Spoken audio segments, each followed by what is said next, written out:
La 21e journée de Pro D2 passée par le stade Marcel Vercher pour une opposition mêlant lutte pour le maintien pour le promu burgien et lutte pour la qualification pour les Basques. Les Basques qui avaient l'opportunité de s'emparer de la première place du classement en cas de résultat favorable.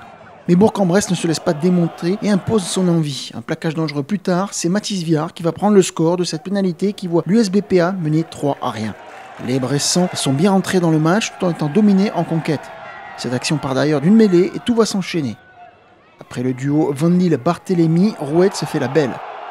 Les ciels et blancs sont toujours dans l'avancée et l'excellent deuxième ligne Guillaume Ducat va récompenser de ce premier essai toute son activité tout le match durant. L'Aviron est en mode patron, TDR transforme et le score est de 7-3. Après la domination en mêlée, celle en touche se poursuit quand les violets, eux, ne trouvent pas de solution balles en main. A contrario, les hommes de Yannick Bru trouvent des espaces en même temps qu'ils provoquent nombre de fautes chez l'adversaire. Le champion du monde U20, Maxime Marty, pense bien y aller seul sur cet avantage, mais il est repris de justesse.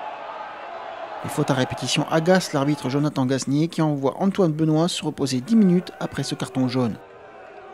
Les ciels et blancs insistent dans les 22 mètres pour marquer un deuxième essai avant la pause et faire le break, mais un dernier duel d'ailier sprinter va tourner à l'avantage de Charles. Qu'importe, on revient à l'avantage et Tristan Teder de passer 3 nouveaux points qui portent la marque à la pause à 10-3.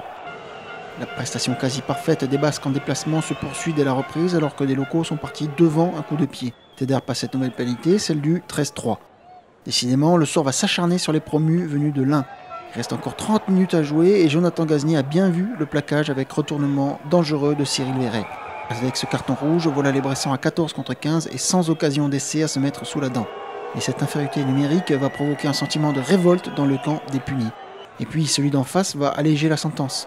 Suite à ce dégagement, Fuster télescope dangereusement Charlat dans les airs. L'ailier de l'Aviron bayonnais reçoit un carton jaune et ainsi les deux équipes sont provisoirement réduites à 14. Avec davantage d'espace, Bourg-en-Bresse va enfin en profiter. Et c'est dans les pas de son capitaine Hugo Dupont que l'action du match va intervenir. L'arrière joue vite un arrêt de volée depuis ses 22 mètres et se lance dans une folle relance. Il va trouver au relais le centre Fabien Perrin qui à son tour donne à Andreza Charles. L'ailier attend l'arrivée de son flanqueur Lucas Lyons.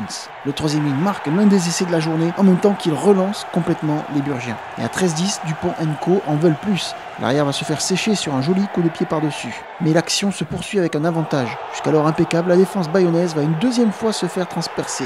L'ailier Pierre Santaillé récupère la munition après coup de pied.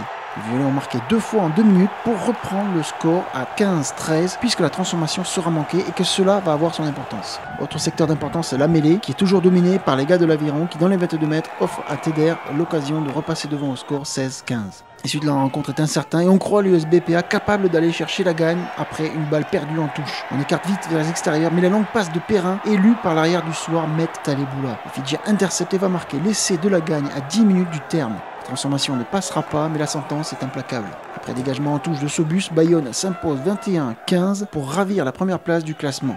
C'est difficile à accepter pour Bourg, mais les hommes de l'Ain s'inclinent sans bonus, une mauvaise nouvelle en vue de leur objectif maintien.